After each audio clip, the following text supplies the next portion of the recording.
Здравствуйте, ребята! С вами учительница Талжан. Наконец-то у нас наступила прекрасная весенняя погода.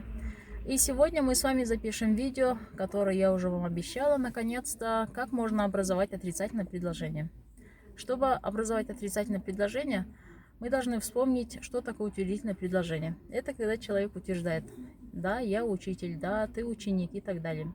Отрицательное предложение – это когда человек отрицает: я не ученик, он не доктор, вы не полицейский и так далее. Итак, начнем.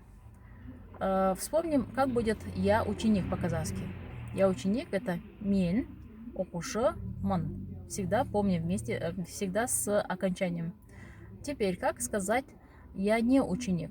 В русском языке достаточно добавить одно слово между двумя словами. «Я не ученик».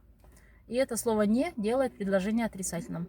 А в казахском языке немножко посложнее. Мы для начала пишем слово «мен окушы» без окончания. Потом добавляем слово «емес». «Емес» – это эквивалентно русскому слову «не».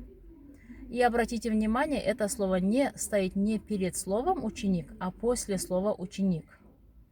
Вот можете для сравнения, где стоит слово «не» в русском языке, а где стоит слово «не», то есть «емес» в казахском языке. Получается, я не ученик, мен окушы емес. И этим дело еще не закончено. Мы должны помнить, что всегда без личного окончания у нас почти никогда предложений не бывает. Нужно добавить еще личное окончание. И в этот раз у нас это личное окончание «пін». Теперь я не ученик, мен окушы емес пін. Личное окончание теперь, если обратили внимание, добавляем не к самому слову «ученик», а к этому слову «емес», «не». Второе лицо. Ты не ученик. По-казахски сперва пишем «ты ученик», «сен окушы», потом это слово, отрицательное слово «не», «емес». И поскольку здесь уже второе лицо, добавляем личное окончание второго лица «сын». «Сен окушы емессің». Ты не ученик. Ты не ученик.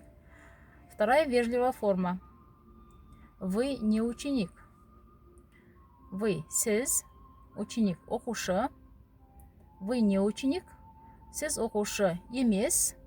И окончание личное сіз. Сіз окушы емессіз. И третье лицо. Он не ученик.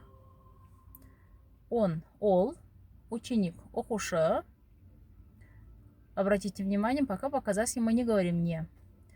Ол окушы, и в конце, после слова окушы, мы уже добавляем «не», «емес». Поскольку в третьем лице нет личного окончания, то этим предложение заканчивается. Давайте теперь посмотрим полную картину, что у нас получилось. Я не ученик, мен окушы емеспін. Ты не ученик, сен окушы емессің. Вы не ученик, сіз окушы емессіз. Он не ученик, ол окушы емес. Спасибо за внимание. Увидимся на следующих видео.